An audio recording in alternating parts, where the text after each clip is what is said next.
Okay, we are on.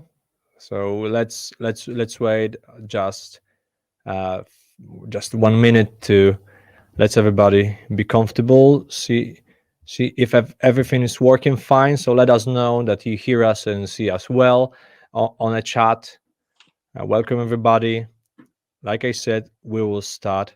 Hey guys, everything is fine. Okay, so we are all set. Stefano, so we can start. So ciao. Uh, Ciao, Pavel. Ciao, Stefano. So, guys, Open Virtualization Pro webinar. First time we have a Stefano with us. So, I'm privileged to have you here.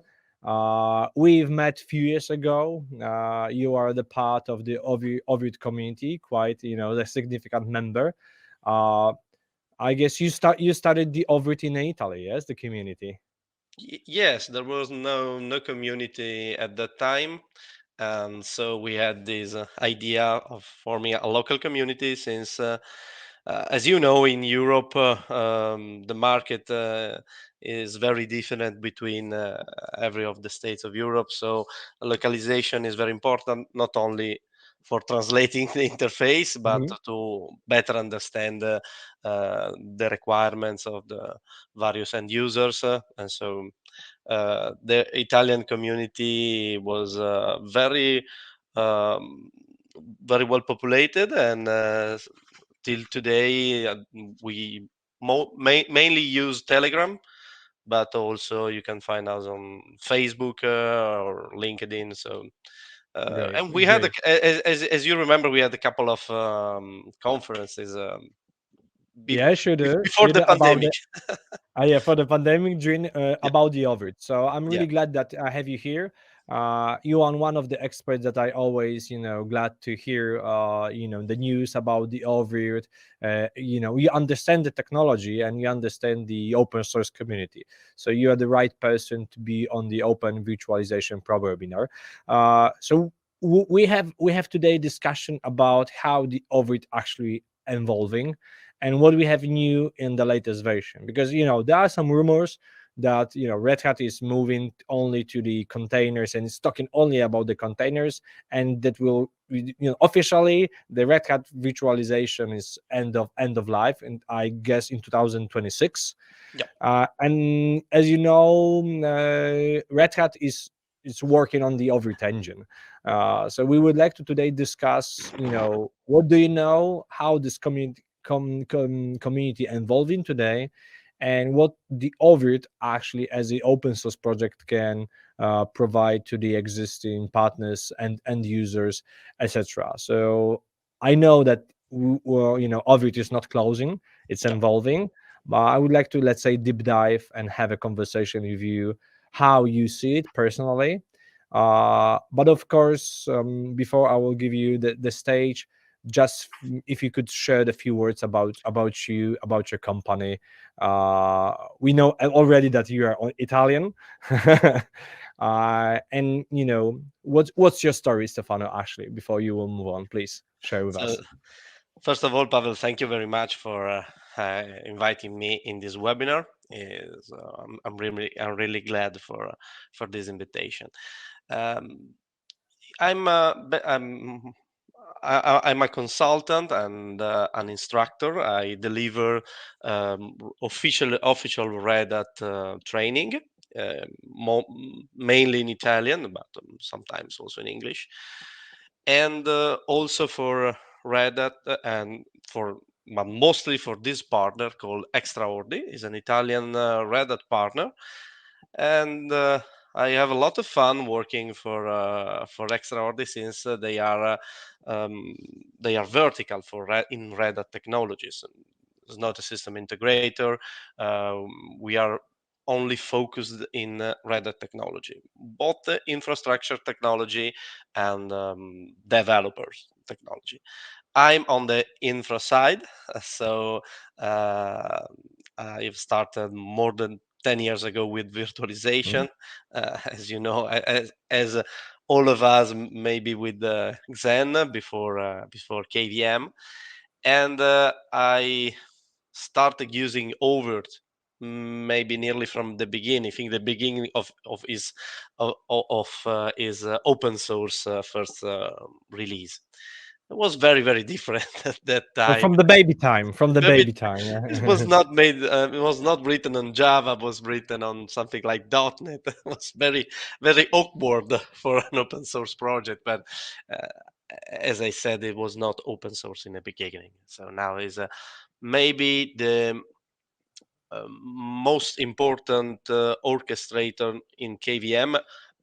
Speaking about legacy virtualization or classic legacy, uh, is not is a bad adjective, but is a classic virtualization. So, with some cloudish features, oVirt add in the recent years added a lot of cloudish features like cloud init support for most important, and other things that maybe we are covering during this webinar. So I'm between the consultancy and the training. I really enjoy working for open source. This is why I'm here and why I accepted to join in this open source project of yours. Super. So let's move on. So today we are covering the most relevant features of the latest minor release. Is like a major release is minor just because over didn't uh, break anything in the API, or at least the API didn't change too much. So it's still oVirt 4. The latest one is oVirt 4.5. oVirt 4.5 was released the last year, but it's still in development, in active development. If you want to have a glimpse of how is developed actively, you can go to GitHub and see the actual contribution, the number of commits. So it's anything but that, absolutely. So very active development. But at the end of this of my slides, I will cover something about the the status of the project, how Red Hat is sunsetting his own product. So Red Hat hasn't closed or killed oVirt in any way. It just made a disruptive decision about virtualization. It's still offering virtualization, just in a different KVM virtualization, just in a different manner. But talking about oVirt, we will say how the project is still receiving contributions.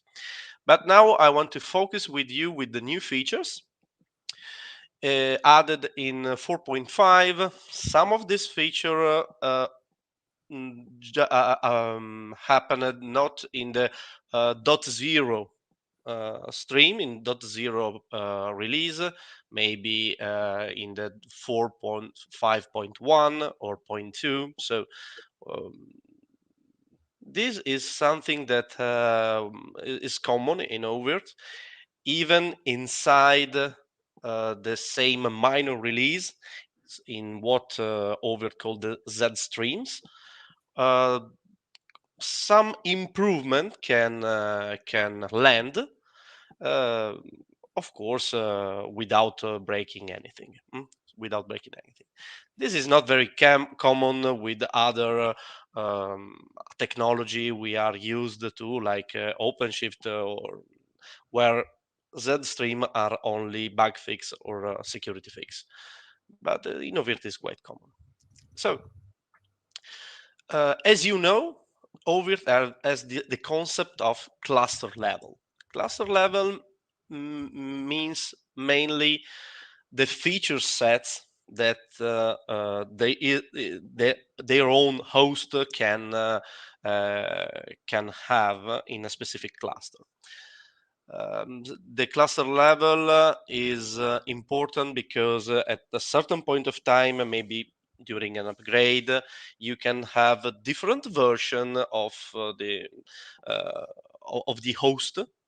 Not everybody are using oVirt nodes, but just like oVirt node or CentOS node or any other rel-based host. So in a particular point of time, you can have a different version, and but you still want to have the ability to live migrate your virtual machine. So cluster level ensures that all the hosts, the hypervisor, are using the same feature sets. So this version has nothing to do with the oVirt version. This is the cluster level version. In the past, the version were going hand to hand, but this is not true since oVirt 4.4. So it's perfectly okay to have oVirt 4.5 and cluster level 4.7. This means that you are probably using the latest version of the oVirt engine, the latest kernel or libvirt and QEMU version on the node. And to use the latest feature of this component, you need to raise the cluster level. So we have a brief look at what this level, what feature comes with this level. We were talking a bit about OVN, the new OVN upgrades that brings itself a lot of new features, but most importantly, the IPsec tunneling features. Windows 11 and Windows Server 2022 support. There was already supported, but not officially. So there was something that was not completely supported.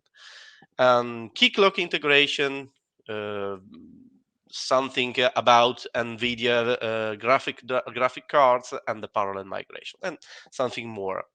So let's start talking about cluster level. Cluster level is strictly tied with the version of the enterprise Linux underneath. So this means that you can only upgrade the cluster level if your nodes, if your Linux satisfies a specific requirements, mostly are kernel version and the overall enterprise Linux version. With the new cluster level comes a new Q35 chipset. What does it mean? So just like VMware virtual machine versions or Hyper-V hardware version, even oVirt has its own virtual machine hardware version. That means that the virtual machine emulates a certain type of real hardware chipset. And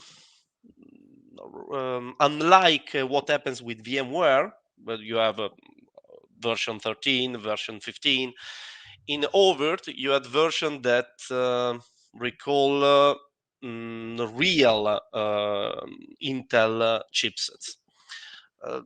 The i440 was the version that we were using in the past versions, in oVirt 4.1, 0.2, 0.3. Now we have the Q35, that is the new hardware version that support, among the others, UEFI capabilities, secure boot, and many other things that comes with this new hardware version. This is something very related from what KVM and QEMU can expose, of course.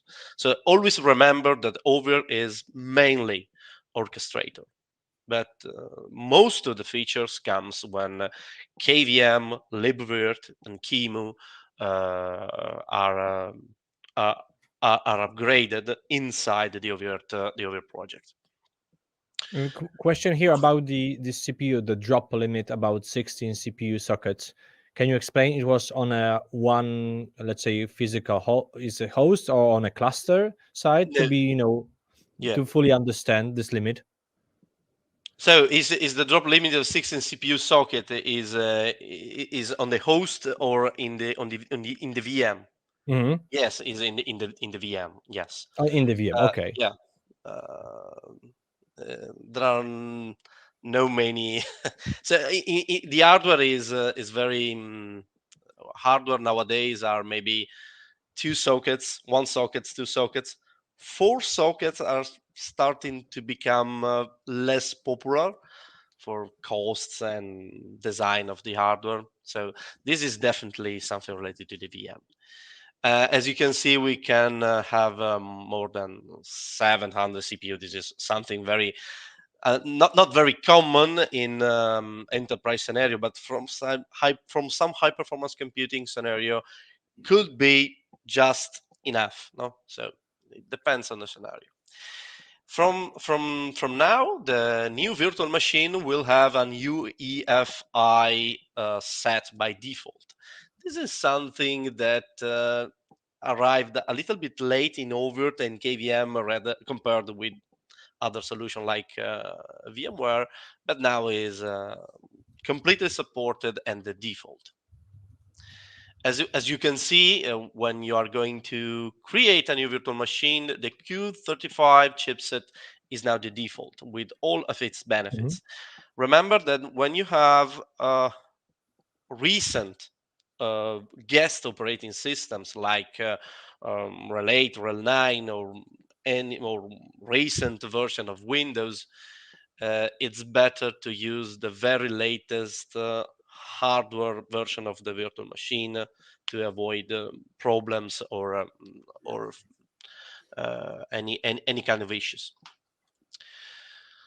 Uh, as you know, or maybe you haven't noticed it, but since we're 4.3, but now is the default, you had the chance to deploy OVN inside the engine.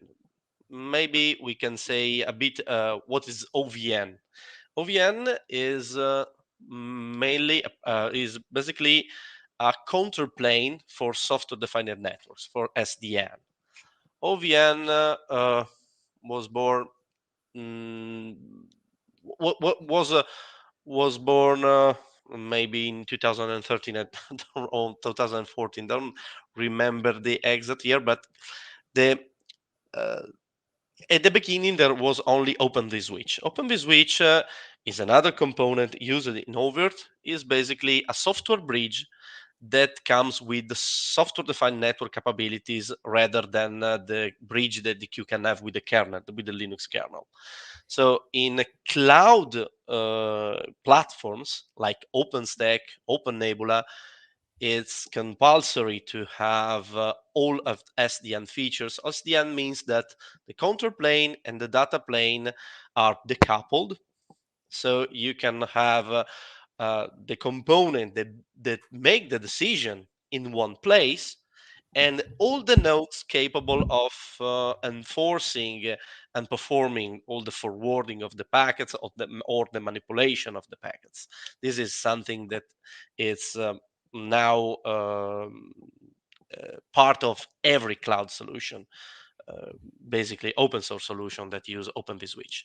But what Open vSwitch was doing was the data plane part. So OVN is a project that comes inside Open vSwitch that brings counterplane. So an official counterplane for Open vSwitch. This means that with OVN and OVS, you can have a full software-defined network. The problem here is what oVirt is implementing about OVN features or OVS features.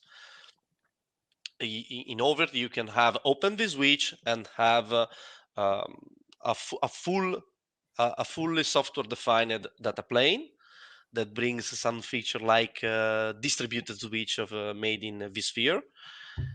And since 4.4, OVN, the OVN component, is deployed by default in the engine machine, in the manager. So unless you are going to avoid the installation of OVN, OVN is always deployed. OVN has now reached version 2.15, OVN and OVS 2.15, and comes with some new features. The most interesting is the IPsec tunneling. So, where is what were the necessity here? oVirt engines is not encrypting communication for the management network.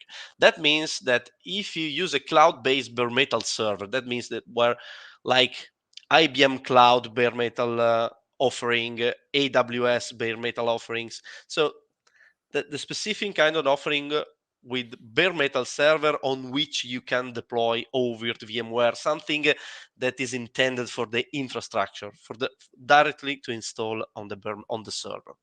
So if you have this kind of the environments, so not customer premises environment, you don't have the full control of the environment. So then you can have a new challenge related with mainly with security and and protection of your own data. So in those environments, even the management interface can be in some way a surface of attack. So since OVN is already comes with IPsec features, sorry. Oh, I think I have. Oh, yes. So I inverted the slides. No Now, worries. uh, now the oVirt can use a complete IPsec tunnel between all the nodes and between the engine and the hypervisor nodes. That means that when the oVirt engine talks with the VDSM component on all the nodes, it's talking to the components inside an IPsec tunnel. That means that is completely ciphered, secured, and you can have the encryption. This is something you can only enable globally. This command you have to be is not something. Unfortunately, is not something you can enable from the API of oVirt. If if you're using oVirt from some time, you know that uh, unfortunately not everything that can be configured in oVirt is exposed through the REST API. So this is something you can only set directly talking with OVN, but then is completely transparent for all oVirt operation. So it's just a matter of flag you have to set on OVN, and then all the traffic, even in a management network, will pass inside this specific tunnel. I think this is very important. We see similar features in Kubernetes, OpenShift. So any times the a public cloud environment or a public hosting environment is involved, then you may want to encrypt all communication, even between control node and and This is important when you said about, that we can have a hybrid. So if we have some machines on a cloud, so we can build the proper, secure communication between different data centers, or the data center that is not owned by us. So really good yeah, news here. yeah. Uh, Again, this is something that you are maybe used to see in other technology, but it's important that is finally landed in oVirt, since uh, as we are going to see through this webinar, oVirt tend to implement features already present in other open source solution. Another example will be Keycloak for the single sign-on. We are going to see in the next slides. So if oVirt can rely on some feature that is already shipped with other components, oVirt team is happy to not reinvent the wheel. So for OVN, everything is coming with the OVN. If can be implemented in oVirt with a little effort, this is the key, even for the upcoming new features in the roadmap. Talking about Windows, I think I presume a lot of the participants of the webinar that are already using oVirt are interested in having Windows virtual machine, since a lot of workloads, maybe not cloud workloads, but a lot of enterprise Still on workloads Windows, yeah. based on Windows. Yes, a lot of this. The cloud maybe is less common, but definitely you will have a lot of Windows Server. So, okay, yeah. Thank you very much. I see that somebody is adding some links in the chat about IPsec OVN integration. So thank you very much. This is something that, of course, needs to be tested before.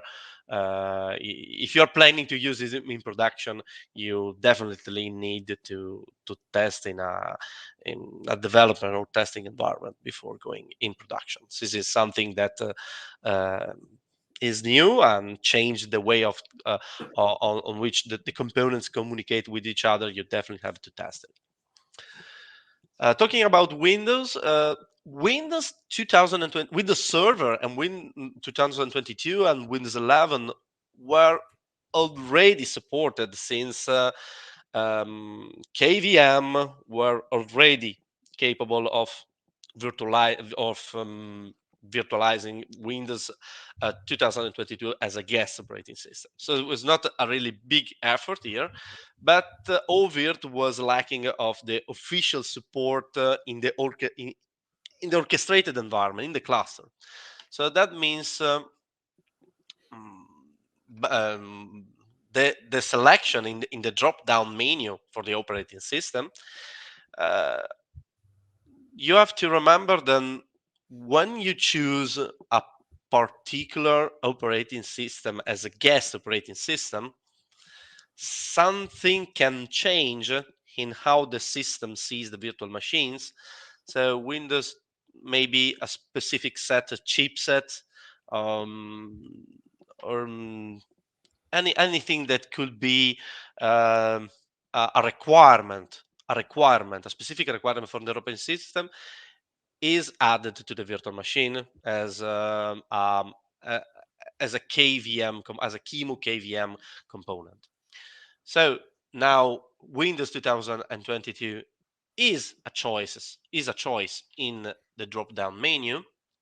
But most important, we have official support for the VirtIO drivers. As you know, the oVirt project put a lot of effort in developing VirtIO drivers.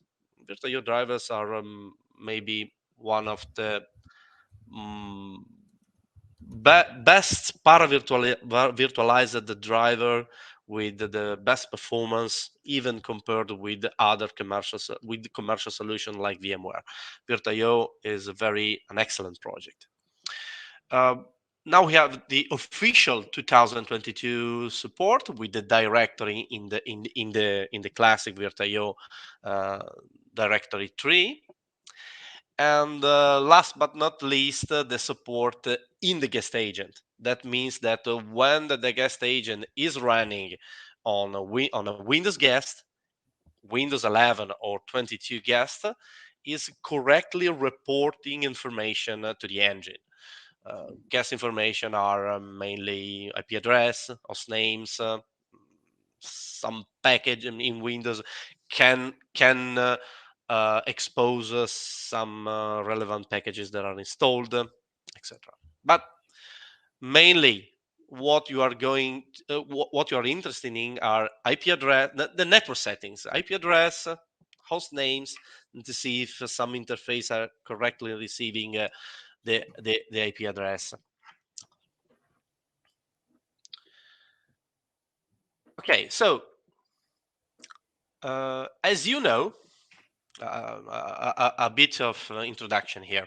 As you know, oVirt has a very powerful single sign-on subsystem, and this system was completely written inside the oVirt project. So we're not relying on any external project or Java library of sort. It was just really something. The oVirt AAA, so triple A single sign-on mechanism. It was really it is a good project, but it has a problem. So the problem with components that are only developed inside of Earth is that those components need maintenance and commitments. Given the actual state of the project, the most reasonable choice is to rely on standard open source components that are already present in the open source ecosystem. So it's very challenging to add new features because new features needs contribution, and maybe contributor in the security field may want to contribute to more important project rather than the single sign-on component of oVirt. So oVirt board decided to switch, or at least to add the support of a key clock, but definitely with the latest oVirt 0.5 Z-Stream, the key clock, so key clock is a standard, is a very common single sign-on technology written in Java, and is very common in Kubernetes and OpenShift, and before the cloud native in the JBoss Wildfly environment. So since, as you know, oVirt is already running in Wildfly JBoss middleware, it's very easy to put Keycloak on top of this in parallel with oVirt, with the oVirt engine. So if you are now going to deploy a new oVirt 4.5 installation, Keycloak is installed by default. Sorry, you don't really have to configure anything. Of course, you can do a bit of customization if you want, but at the moment this is not very well covered with the documentation. So this is definitely something that has to be covered more deeply in the oVirt documentation. But if you don't need any kind of a customization, and even if you don't know how to manage a Keycloak instance, you can just see it as an internal oVirt component that is bringing a lot of support, a protocol support. So not just like internal users and LDAP. oVirt were only supporting internal JBoss Java users, internal JBoss users, and LDAP. So LDAP like standalone LDAP or a Kerberized solution with LDAP as the backend. With Keycloak, you can also have the possibility to use what the so-called social authentication protocols. So OAuth, OpenID, all the dialects of OpenID, like GitHub, Google, Facebook, OpenID connectors for Microsoft IDFS, and so on. So use multi-step authentication, two-factor authentication, and anything is a requirement in your enterprise. Maybe a lot of enterprises have very strict policy about authentication. So having Keycloak, that is one of the most important open source project in the authentication and the single sign-on field, I think it is really a benefit. Yeah, the Keycloak is also on my roadmap from the Storware perspective. So looking forward to have this year. Yeah, So fully agree about it. yeah, absolutely. Thinking about Keyless is not concerning oVirt, but Keyless is becoming a graduated project, or is in the or is in the queue to become a graduated project in the Container Native Compute Foundation that develops Kubernetes. So it's definitely a very important project with a lot of contribution, and is very important for oVirt to have it as its central single sign-on. If you already have a recent oVirt deployment, you may have noticed that something has changed since most of all is the username. If you just have an installation without reading the changelog, you may have noticed that with the admin user or admin at internal, you cannot log in anymore. Yeah, so we have many times when we add in, when we do in the backup and we need to provide the admin. So in the latest of it, it's changing the after what's going on. So What's going on?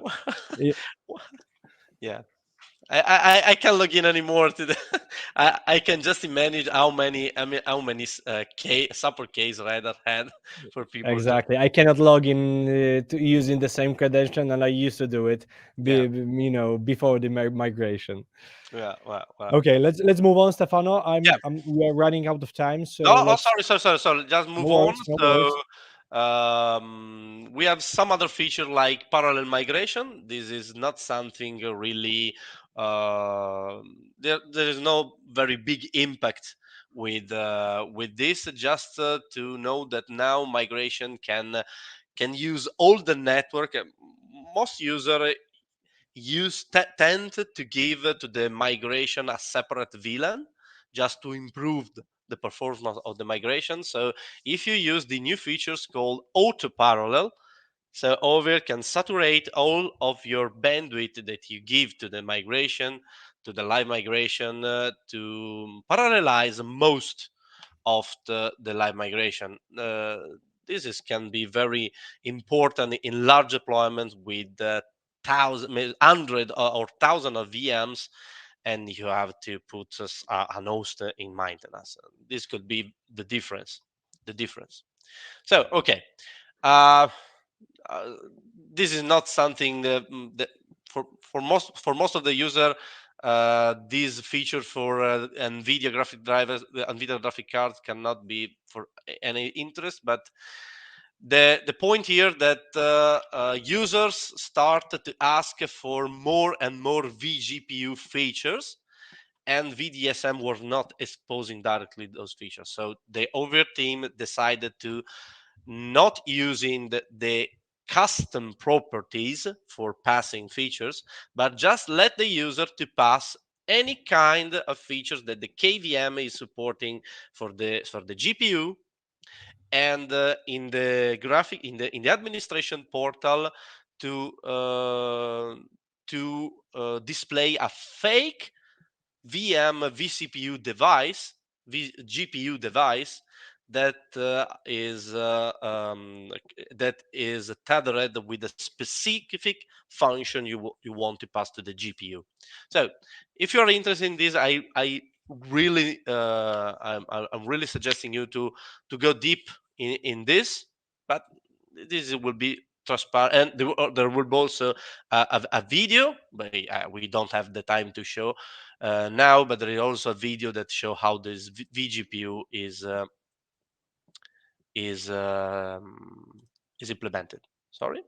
Okay, so operating system support. As you know, oVirt 4.5 is still on Enterprise Linux 8 on the engine, while on the host, so the hypervisor, you can choose between the 8 or 9. So the engine, you can see the engine as an appliance. So basically, you don't mind if it's L8 or L9, is virtualized like self-hosted engine or somewhere in your data center. So at the moment, oVirt is still on EL8. But on the you host, recommend 8 or moving to the 9? on the engine you cannot Yeah, move on to the the 9. engine we can. On the Yeah, but host, on the so hosts. yeah, this is the deal. If you have hardware, you bought maybe couple of years ago or more, 8 is fine, is definitely more stable, and have everything. So you the fact is that Enterprise Linux 9 is still young. It has or more than 1 year, but it's still young. So as you can see, UEFI support is not yet available in EL9. With the very recent hardware, can be a problem to have the secure boot not enabled. This is not an issue of oVirt, is an issue on Enterprise Linux. There is the Python module that fails. It will be addressed in the in maybe in the next version of EL, so it's a matter of a fix. But this means that the 8 is more stable. On the other hand, if you have very recent hardware, you have to recall that at certain point of time, the Red Hat Enterprise Linux and all of the downstreams stopped to implement new hardware backports. Enterprise Linux 8 is reaching the end of this development with 8.7. 8.7 is the first maintenance release of RHEL 8. We still have some backport from the vanilla kernel, but definitely 8.8, 8.9, and 8.10 will be maintenance releases with no very surprises in new hardware support. So if you need to cover new hardware devices, you may find that something is supported in 9 and not in 8. So at the moment, you can stay in RHEL 8, but if you need to support something very new, you have to look at 9. Oh, direct upgrade. This is something like this is like a secret feature. Why? Because it's not. We have one coming back to the graphics, Yeah. the Sorry. GPU. We have a question: does Sorry. AMD GPU support it? So I don't want to miss this question. Yeah. Are supported. I don't think that the new feature about parameters are. I think new feature about parameters for the VDSM are only related to NVIDIA. Mm, I didn't read about AMD's support for that particular feature. We have to go deep in these. Sorry, So, but I don't have. more secure answer is no, but we Yeah, need to double check. Yes. you will need to double check. So I think that is definitely something that you can ask in the user list of oVirt. Is user@ovirt.org. oVirt have a very powerful community with a lot of people involved, a lot of people answering. So if definitely somebody may have already asked this question, so please have a look to the mailing list. But I strongly suggest you to make this question. So about upgrades, there is a new feature. Is a hidden feature, as I was saying. There is the direct 4.3 4.5 upgrade. Is the first time in a oVirt history that you can jump a minor release. A release like 4.4 and jump to another one. If you go to the oVirt documentation in the upgrade guide, you only have the chapter in 4.3 to 5.4 and 4.4 to 4.5. But to understand this, you have to recall that oVirt is still the upstream of Red Hat virtualization, and Red Hat virtualization never released RHV 4.5. They only stop have to 4.4 service pack 1 something. Okay, but 4.4 service pack 1 ships with over 4.5. So this is something that can bring the confusion. Is of course something for not for just to not extending the life support of the product, and so the component inside the RHV 4.4 is oVirt 4.5. So if you need to go to the latest one, you have to skip oVirt 4.4. So this is the reason why oVirt is can be upgraded. I'm talking to all of the users that are still on 4.3. 4.3 is just like is like a release that many users are struggling to move forward, since 4.4 is only based on AL8, and as you know, AL8 just deprecated many device drivers and network modules. So for many is 4.3 with the old hardware is the latest release that they can use. But if you manage to purchase to have new hardware, you can upgrade your oVirt directly for 4.5. Of course, the Okay. challenge is to change the operating system, but you just follow one guide. Incremental backup and restore API. I think that Paweł is very interested in this. This is an API that landed in 4.4. It implements what is called change block tracking. Is a common way of backupping of having backup of VM in VMware, for example. Tools like Veeam support change block tracking in VMware now for many years. And in 4.4 landed this new API. This is probably the API that will be only supported in the futures. So the old API may be deprecated. And in 4.5, this interface received some new features. One example is in 4.5.2 that a specific feature were made for Veeam for the backup. I also know that our other backup solution like Storware have among all other options We've the been ability actually to, yeah, the first one who yeah, implemented the now is the CDP. first one. Yeah, yeah. Now is the first Um, one. So yeah, but definitely Storware Backup and Restore implements as the first choice the incremental backup and restore MPI. So this is super. very So let's important. move on. Yeah.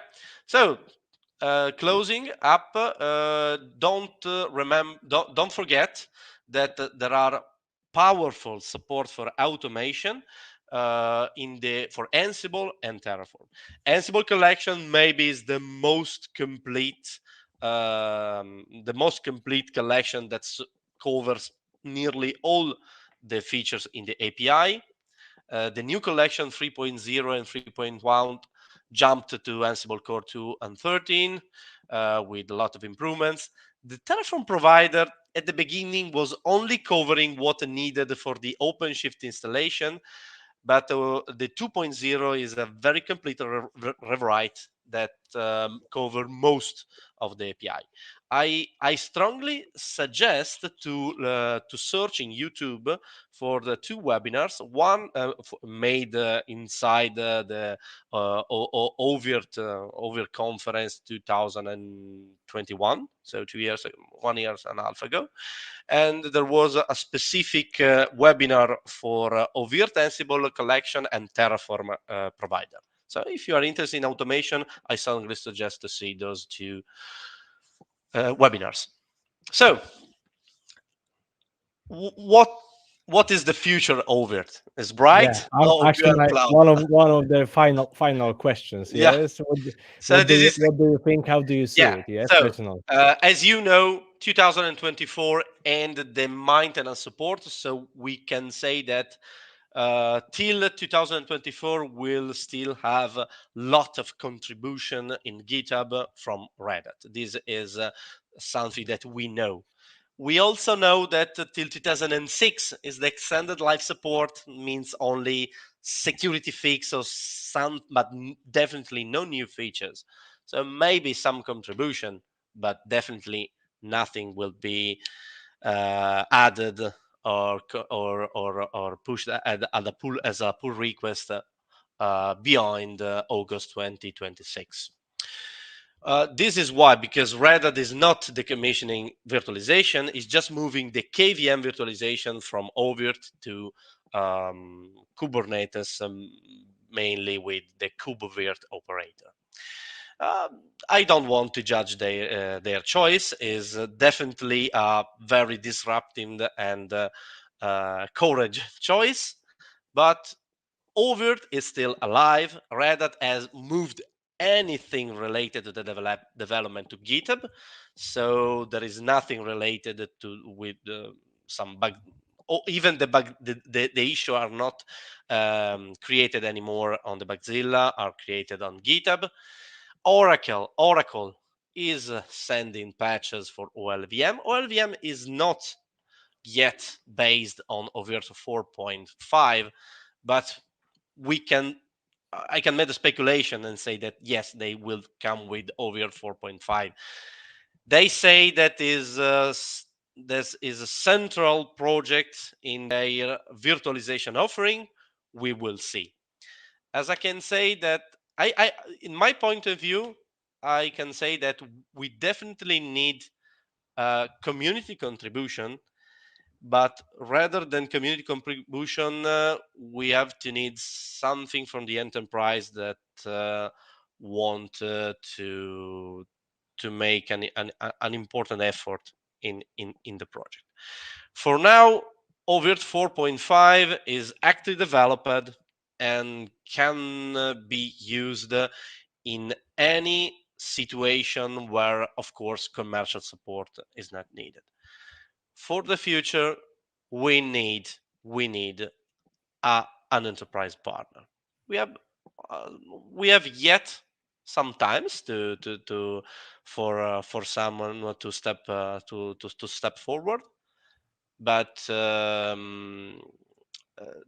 I don't think that community alone can bring some patch, but for a stronger roadmap, just as we learned in the oVirt history, we need one or maybe more enterprise partner, definitely. It's really interesting how the future will looks like, especially for this project, because it was the community have done so much effort in the last decade to be at this stage, and to be a real alternative from the VMware and or Hyper-V. You can see what's going on for the Zen, for example. I believe you can skip off the presentation. Yep. So we have a XCPNG based on the Zen project, and they're doing a really good job. So I also know the guys, and they invest in lots of their time and they rising, they have more and more downloads, and I don't want to lose the opportunity from the oVirt world, because it's really a major product these days. Not only major, So, but it's covering a lot of features that are needed in the enterprise. You yeah, don't have exactly. a real open source alternative like oVirt that covers so many enterprise and mission critical features. So So it's still a good choice, yeah, but we need to definitely see what's going on in the near future. Like you said, the community need a big brother, who will help to raise, the new features. And we know that VMware on the others will not stop. They will also, even if they will go into the containers world, they still. I'm fully assured that it will not replace the VM workloads. We will still have more than 90% of the workload based on the virtualization. absolutely. It may happen So yeah, sometimes in the future, maybe even earlier that we can think, but definitely I'm working most of the time with Kubernetes and OpenShift nowadays, but we definitely have we definitely need a solid and mature solution for virtualization. Maybe with no big improvements. Now virtualization is seen as a commodity, but we need stable solutions like oVirt. mhm. So, Stefano, we are just hitting 1 hour, so Yeah, I would like to thank you for all of the efforts. This is a really good deep dive session about the what's going on lately in the Ovute 445. So definitely it was worth to spend the time with you. For all of you who wanted to ask a question, no worries. If you will follow up the Open Virtualization Pro community, just subscribe, or later on you will find the material on the YouTube, so we can also send the questions. Definitely I would like to thank you, all of you, for spending this hour with us. So Stefano, first time, but I believe not the last time, so thank no, you for your absolutely. contribution, Thank you, Pavel, and it for was a the pleasure. opportunity. Thank you, And Pavel, for the opportunity. I don't have it right now, but I can see that you are in Italy because you have a more sun than myself. I'm in a closed studio right now, but I'm sure that it's not so shiny. I was in Italy last week, so it was on a skiing, so it was beautiful. Oh, next Uh, time you come to Italy, yeah, I know, I call know, me. I know. This is a part of the plan for also for the summer. So I will let you know. So Thank you team, very much. and Stefano, have a great day. Stay in touch. Keeping remembered to subscribe Open Virtualization.pro on LinkedIn or YouTube, Facebook, or just go on the Open Virtualization.pro to subscribe our newsletter and get knowledge about the next one of the next webinars. So have a great day for all of you. Thank you. Bye bye. Bye. Bye bye.